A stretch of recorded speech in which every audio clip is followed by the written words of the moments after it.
Okay, so thank you. I'm really pleased to be able to have this opportunity to present what we have thought about the development of a tall building at 45 stories on Block 16, and obviously coordinated with the development of Block 1. As Cal said that, and Herman said that the Block 16 was in the competition for Pier 8. It was an institutional site. It actually had a spiral building on it designed by Pat Hansen of GH3, who is on our team, a very talented designer, and she is working on Block 1. Our thinking about Block 16 is very interesting for me because I grew up in the North End. I was born in the North End. I grew up in the North End.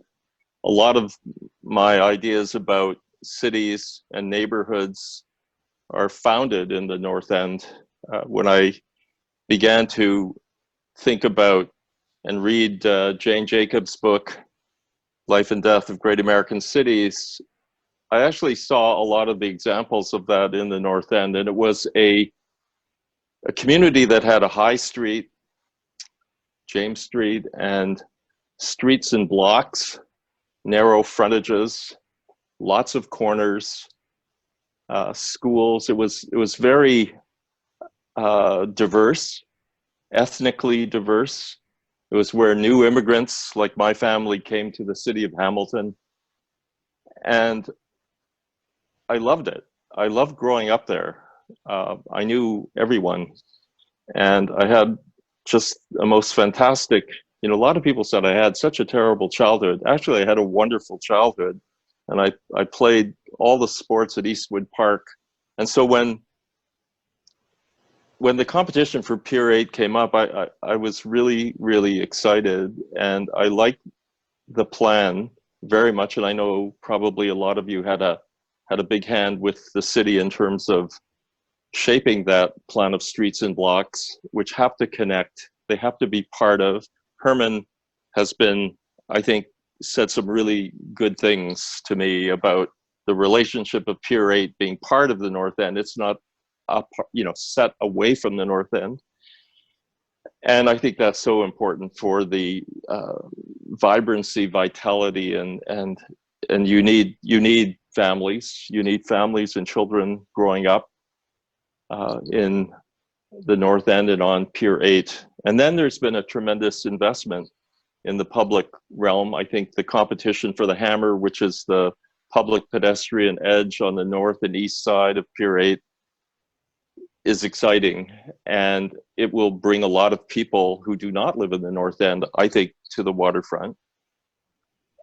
My family still lives in Hamilton. A lot of my uncles and aunts have passed away, but I have a lot of cousins. My sister lives there, and you can't take it out of me. I think there's something about Hamilton that just has shaped the way I look at things, look at the world, and look at architecture. This tower, let's go to the next slide, David, please. This is Cal's drawing, which shows the relationship of the geodetic height of the landmark tower in relationship to Pier 8. Next. And next. We began some tower massing studies. This is an early sketch. On the left, you're seeing a sketch that shows in the dark blue on the face of the tower a recess, and you should read it as, I think, a kind of crease or shadow line. On the right side, you can see the plan, which appears to have two circles, although they are transformed. There's one on the north, which is towards the water's edge, and the one on the south goes through a transformation where it faces south with a flatter edge. You'll see how this plays out. And you can see the stroke, the horizontal stroke halfway through is the crease line. You can see the red line, and the red shaded rectangle. The red line is the face of the exterior wall of the residential units. The red shaded rectangle is the core. That's the elevators and the fire stairs, garbage chute, and so on. That's essentially the genesis or the germ of the idea of a building for us. Next, please. We were very interested in a shape that was not square for some of the reasons that Calvin Brooke talked about, but also because this site is on the northwest corner of a very special site, Pier 8, which itself is projected out into the bay. And it's never lost on me that this is the tip of Lake Ontario, one of the Great Lakes. And so in my mind, the location is amazing because it has water on all three sides. It does the things that Calvin talked about, which is that because of the geometry of the site, it projects west and therefore commands the perspective down James Street. What you're seeing now is those two initial cylindrical forms. The one that is on the northwest side is the taller one, where the proportions are vertical, and there is a culmination at the top in a crown. There's an overrun of the facade, which contains the elevator, penthouse, and mechanical rooms.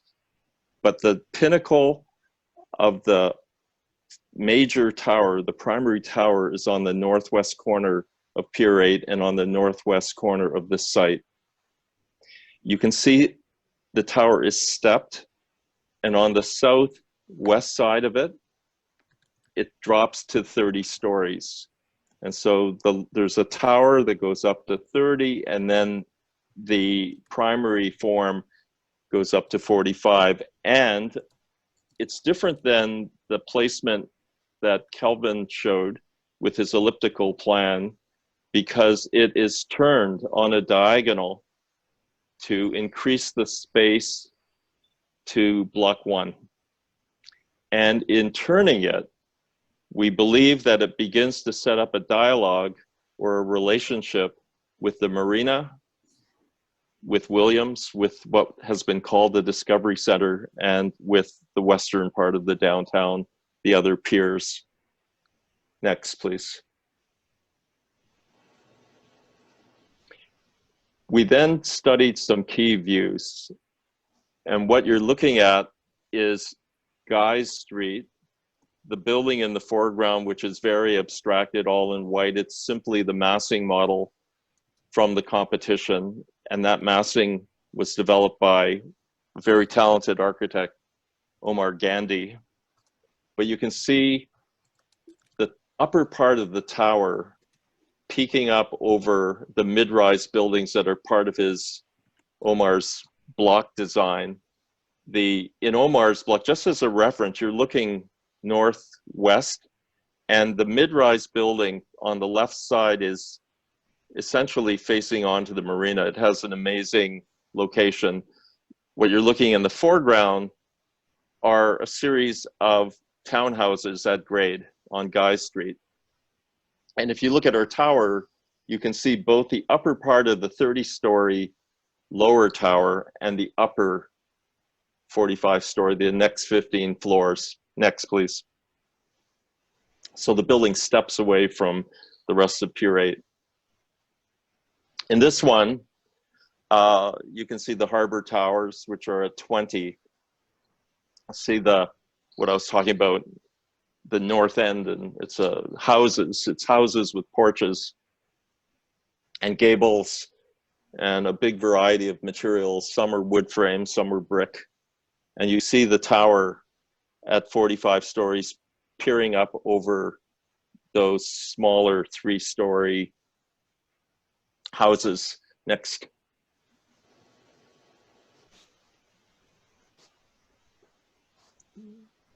Can you advance, David, please?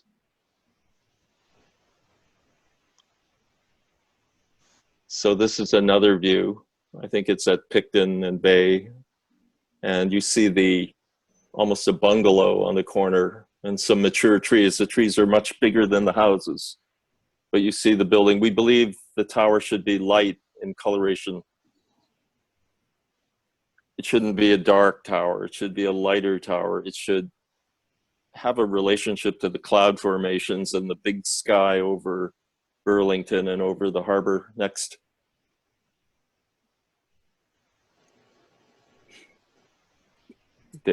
Okay, this is a view from the west, and you see the tower scheme with the crease. The first cylindrical form becomes pure as it emerges above 30 stories, and then has the upper part of it sculpted. It's not an angle, it's almost a scoop that lifts to the northwest, and then the 30-story piece. Next, please.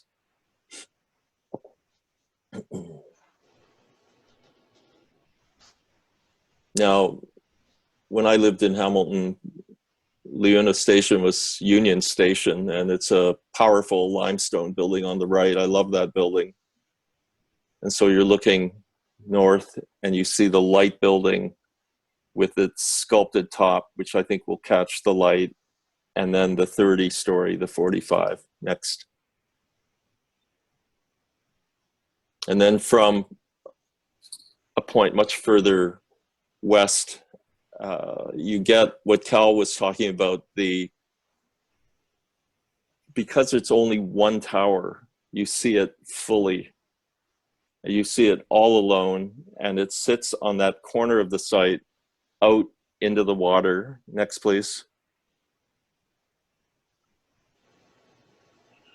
Now, the high-level bridge is one of the most important physical urban design features in the history of the city. I mean, we have the escarpment way in the distance, and the high-level bridge was always the gateway into the city. We always came in and out of the city on this bridge. And I always wondered about the vertical pylons, and later I found out that they were designed by John Lyle, who grew up in Hamilton.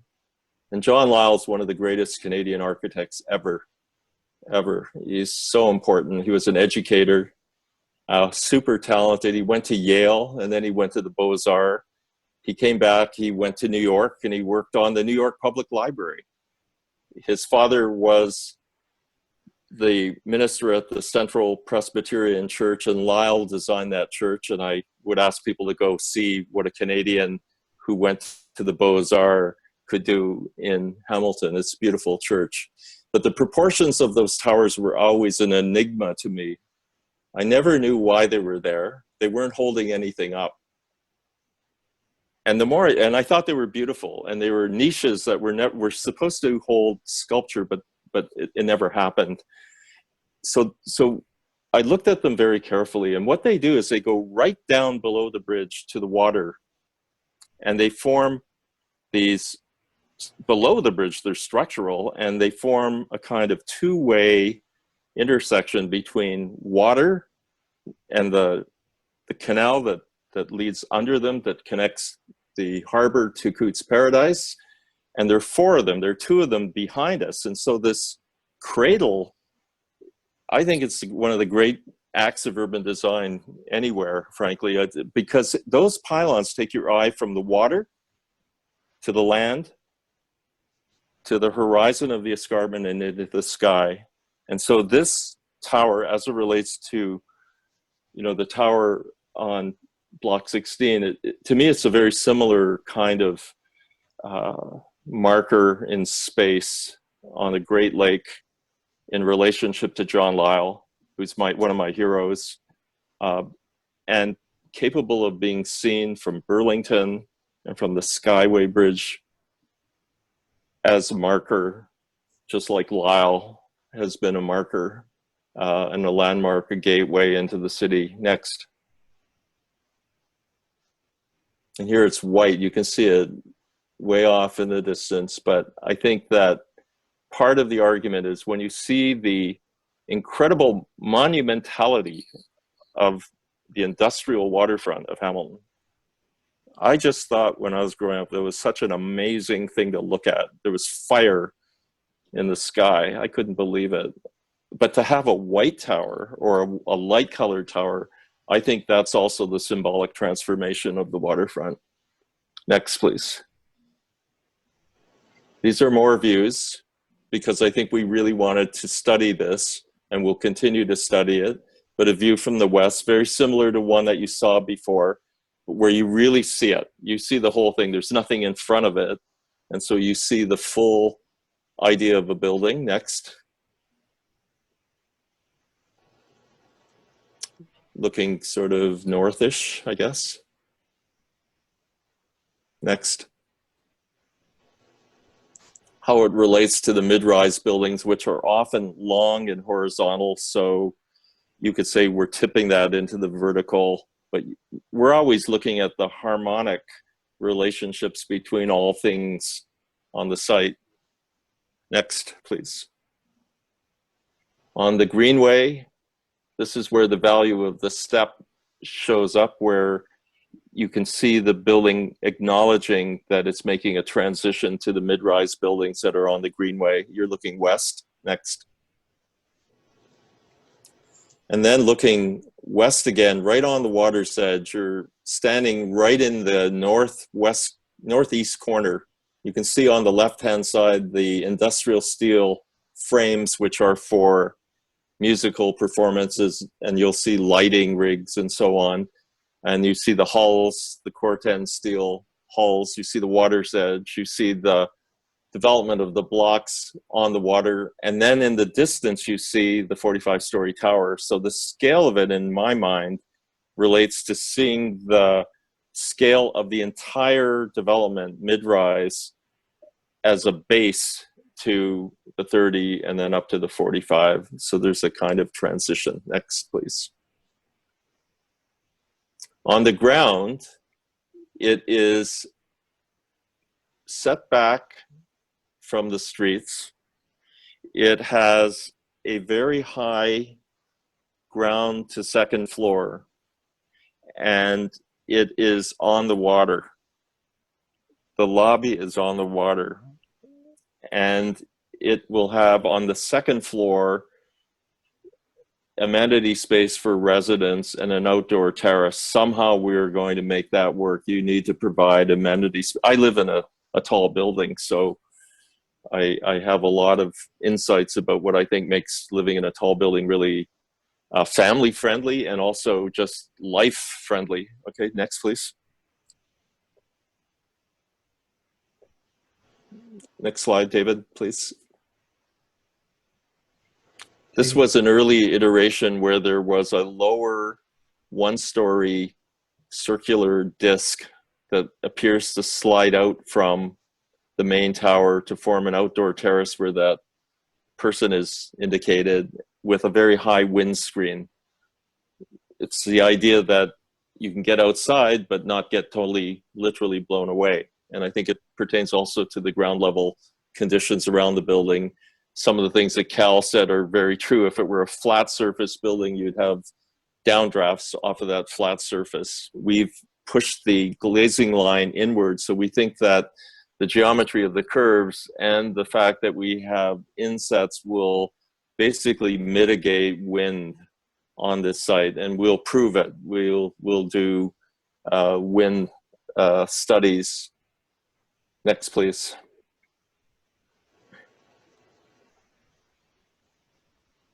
These are a series of, this is a series of drawings, the elevation, just straight up architectural line drawing with an exterior framing system that we've yet to fully design, but it gives you the sense of what we're trying to do, which is one element, one tower form, purifying at the top, a regular system of dealing with the exterior, and to try to achieve something that is rarely achieved, which is something that has a kind of purity and appropriateness as a landmark in a site like this. In other words, it's not super activated with balconies projecting out all over the place or a whole bunch of totally arbitrary forms or color. It is really trying to speak to John Lisle and the harbor. Next. There's the basic geometry. Next.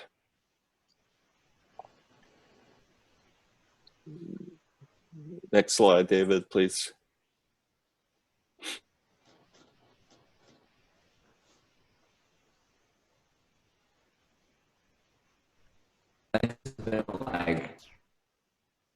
It's not moving?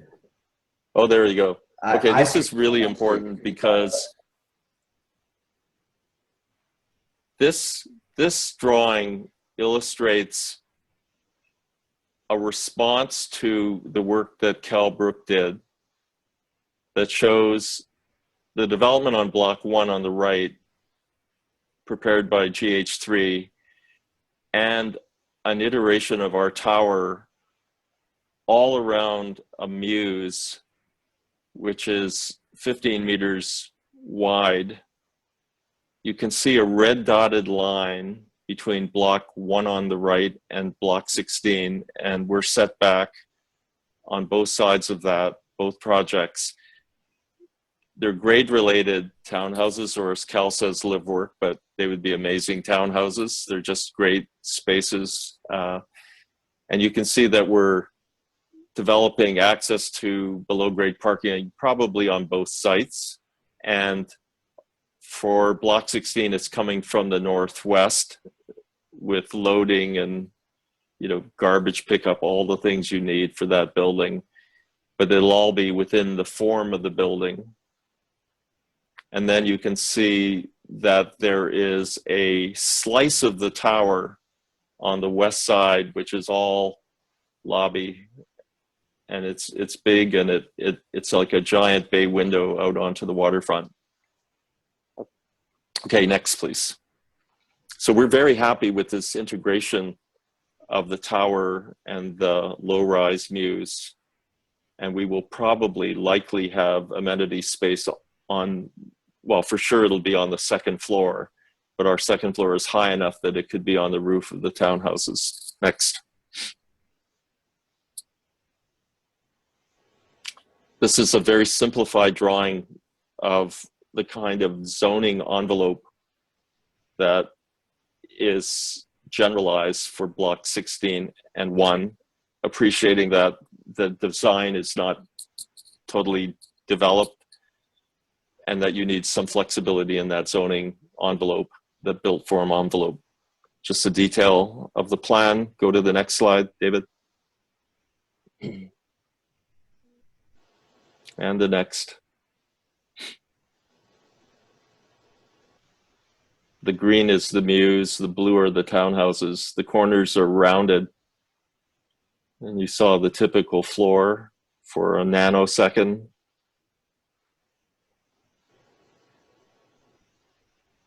So that, if you reflect back on that crayon drawing at the beginning, you see its translation into the idea of a building, which has balconies and protected. And there are lots of ideas that we can develop beyond that, but this is where we are at the moment. Next slide.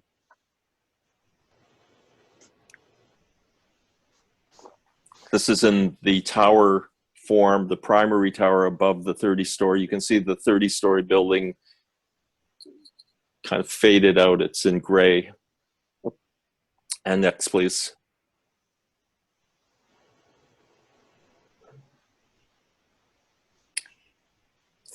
This series is a study that GH3, Pat Hansen's firm, did. And I just want to tell you, I want to give them a plug because they are so talented. You know, we won a Governor General's Medal for architecture this year. They won 2. So they're very, very good. I like working with them. So this is what they've come up with at this stage. So you can see the townhouse divisions, the identity at grade, at street level. There's a courtyard. They have their garbage. Okay, next.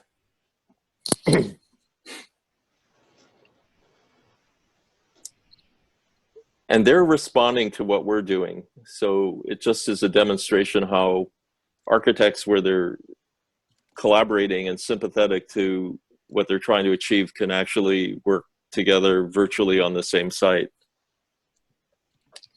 The difference, the one thing I should point out is they've stepped their building down. You're looking east-ish, and they've stepped their building down to the Mews, and they are adding floors 9 and 10. They're the two uppermost floors in the furthest most rounded corner form of in this illustration.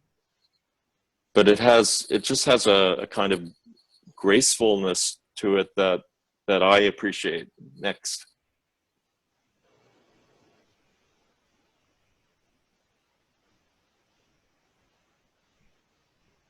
So now they're looking, this is looking northeast-ish.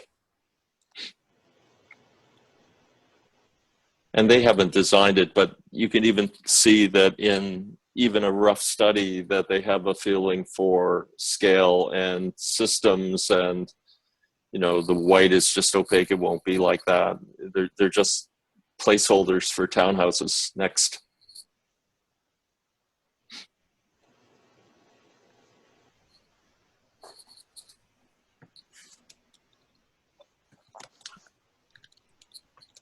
It's another view, and I think they pump the scale of their building. You can see the 9th and 10th floor, uppermost floor, in order to harmonize with what we are doing on block 16, so that you feel all the pieces speaking to each other. You can see how they've stepped their base down towards the west, and how they've created, they're suggesting bay windows on the east side. Okay, next.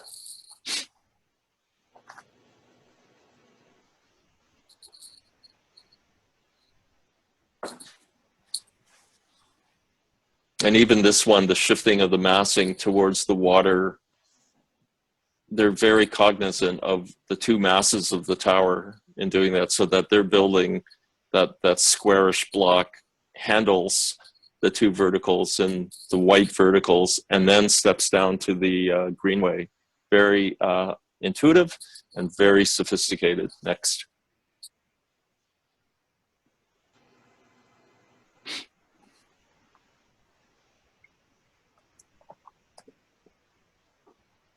That might be the last one.